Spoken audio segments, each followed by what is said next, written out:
the Kansas City Royals took down the Baltimore Orioles 2-1 to send the Orioles home again. That is now 2 straight postseasons where Baltimore has been swept and not even won a game. They score a grand total of 1 run across their 2 games in this postseason.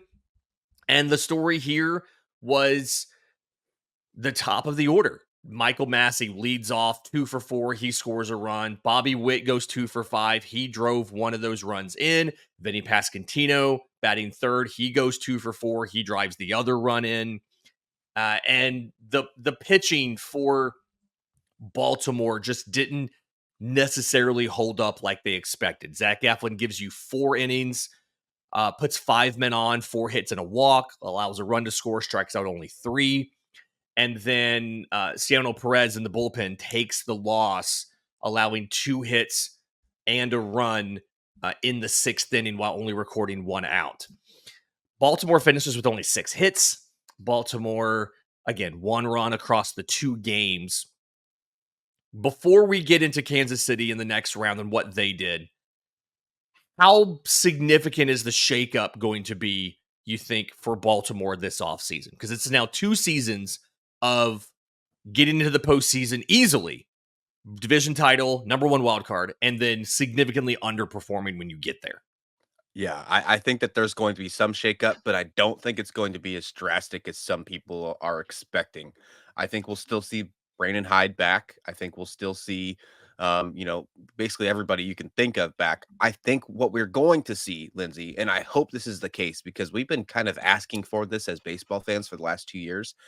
In this offseason, and it happened with Corbin Burns, so I guess we could say that. But in the offseason, we are going to get another big deal heading to the Baltimore Orioles. I think it might be to solidify maybe, a corner infield spot like third base, maybe a corner outfield spot. Maybe it's to sign and extend Anthony Santander. Maybe that's the big deal because he's about to be a pending free agent. But regardless of the case, the Orioles have, not done well in the postseason the last 2 seasons. They have not won a playoff game in the last 2 years. They've been swept both times they've gone in. They won 101 games last year. They won 91 this year, but clinched the top wild card spot. There's some issues that need to happen. They got to find a way to make that next step, and something has to give. They have a great rotation if they're healthy. They have a great young core, but something needs to change. This is their 10th straight playoff loss, Lindsay. And what's crazy, and I think we need to start talking about this more between the Royals and the Orioles, that this needs to be start being a rivalry, not because they both have young cores and they're exciting, but 7 of those last 10 games have come against the Royals. 7 of those last 10. Yeah, it's insane. Baltimore has had their number. And the offseason for the Orioles is going to be fascinating. They have, I believe it's an MLB high 15 arbitration eligible players. You already mentioned Anthony Santander will be a free agent. But like Adley Rutschman getting to arbitration for the first time in his career. MLB trade rumors projected him to make $5.8 million in arbitration. Cedric Mullins, $8.7 million projection. Ryan Mountcastle, 6.6. Like this roster, we saw them go a little bit financially out. They signed Craig Kimbrell to a big money deal that did not work out, paying Corbin Burns' salary in arbitration this year. We saw them extend a little bit this season in signings, a thing they haven't really done. Under new ownership, this roster is going to get more expensive. 15 guys in arbitration. The question here is definitely how aggressive are they willing to be in free agency, given that fact, as they try to figure out what they need to push themselves over the top. They have a ton of position player talent. The young pitching talent has not necessarily been as productive at the major league level as they hoped, and now Corbin Burns is potentially walking. Do they make a big trade for a frontline pitcher? Do they try to bring Burns back? Do they go after one of the other pending free agents, a Max Fried, somebody like that? That to me is ultimately probably going to be the determinator, like the determining factor for next season is how aggressive is Baltimore at spending money to improve their roster versus just maintaining a playoff caliber team, but one that can't advance. Yeah, On the when flip you side, look at go ahead. I'll say Sorry. when you look at their roster on paper, and it works. Like it sounds like okay, this is a team that can win baseball games. There's no doubt about it. When you look at their roster at the beginning of the season, you're like, this is a team Mhm. that can win the World Series. When you looked at Corbin Burns, you looked at Kyle Bradish, Grayson Rodriguez, John Means, all of those guys that were hurt. Felix Bautista.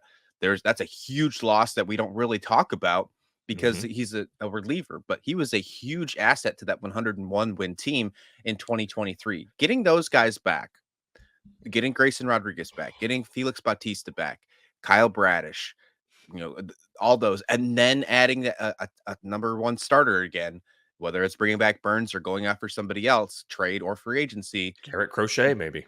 That's true. Yeah. To me, that might be enough for them to say, hey, let's run it back one more time. Let's see what we got because we finally can have a chance to be healthy. And if it doesn't work from here on out, then we need to make one more trade. So I'm going to give Mike Elias one more year to be a little bit conservative with his trades and his prospects because as of right now, we didn't see the full Baltimore Orioles because of all those injuries. So I personally, as I get excited and throw my computer around and bounce up and down with this camera, I personally am going to be a little bit more conservative. Yeah, and it's just they have the talent in the farm system to do really whatever they want to do. And we've been saying this now for 2 years. If they want to go out and get That's not true. any player in baseball, they're not trading for Shohei Ohtani, but they can get any available player within reason that they want to. And so, like we've been saying that for a while via trade, but free agency's not been that way. Let's see what they do. The flip side of it here, though, Kansas City, Yeah. another AL Central team that gets it done. They didn't score a lot of runs. I mean, they've scored a grand total of 3 runs in 2 games here. This was an issue for them back in September. They were the lowest scoring team in baseball in September, but they found a way to get it done so far. Seth Lugo goes 4 and a third, 5 hits, 1 walk, 1 run, 6 strikeouts. He does give up a homer to Cedric Mullins in the the 5th inning. That was the only run allowed by him.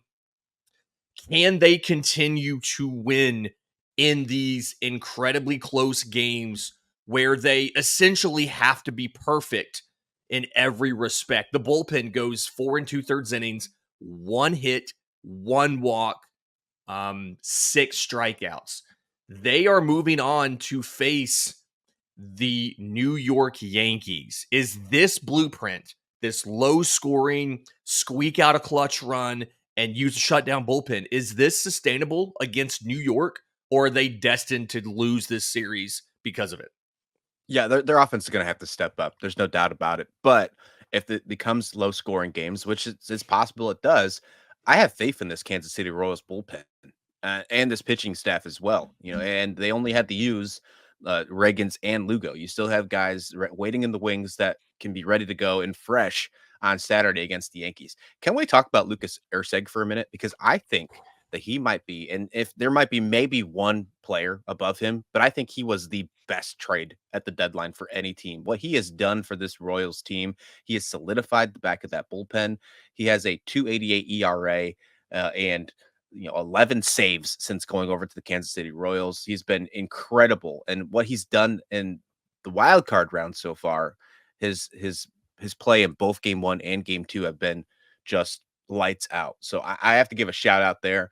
You already talked about how great this pitching staff is with Reagans and Lugo and Waka, and there's just a lot of really good pitchers on this core, Lindsay, on this team. And then you add a guy like Ursig to throw in the back of your bullpen. Oh, and by the way, you got Will Smith. Let's not forget about Will Smith, the guy who has been to the World Series in what last 3 years with different teams. So And I won mean, all 3. if you're a betting man, you have a feeling that the Royals are going to beat the Yankees, they're going to win the ALCS, and they're going to get to the World Series. So this is just the first step, and it's all the Will Smith effect. Yep. Game 1, Kansas City at New York. They'll be in the Bronx. That is 6:38 on Saturday on TBS.